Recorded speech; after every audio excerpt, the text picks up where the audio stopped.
We are tracking the storm that's staying over California for the next few days, and hopefully everyone in the Sierra is taking Caltrans advice and staying prepped and ready to hunker down for this storm. Now this morning, Rachel Wulff with our sister station over at KOVR is doing the hard work. She's out in the town of Myers right now with more on these conditions. Good morning, Rachel. It's starting to really pick up. Good. Yes. Good morning. You can see the front that's moving in over the top of the mountain here. It was clear earlier today, but now you can see overcast skies and the wind starting to come in. Good morning. How are you? All right. Folks are here gassing up. They are doing what they can to prep. Caltrans telling people to stay off the roads, even though Highway 50 is open right now, no chain controls, and it's not snowing.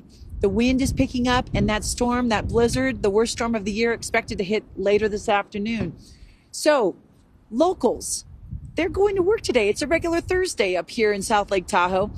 We saw some folks who were carpenters and contractors who are up gassing up earlier and doing what they need to do to prepare. Take a listen.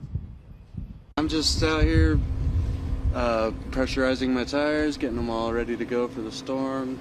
Not quite fully maxed, and just making sure they're all the same. So do you have to let out a little bit of air? Yeah, it's better to let out a little air so you get more traction from the tire. Yeah. Making sure the gas is in there, making sure I got warm clothes inside, and just a shovel, chains if you need them.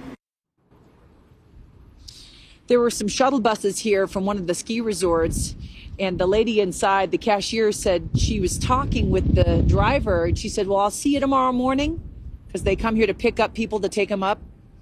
He says, well, if the roads are open, so that's a gauge. Again, locals know up here if it's going to be a good idea to be out on the roadways. And with 8 to 12 feet expected in this area, you're just going to need to give about a day to 2 days for Caltrans to clear that off. And it's not a good idea if you're not prepared and you're not used to driving in those conditions to get up here, if you even can get up here, because there'll likely be spin outs with those types of road conditions. Because, you know, even if you have four-wheel drive, some people still don't know how to drive in the snow, and that's just a reality.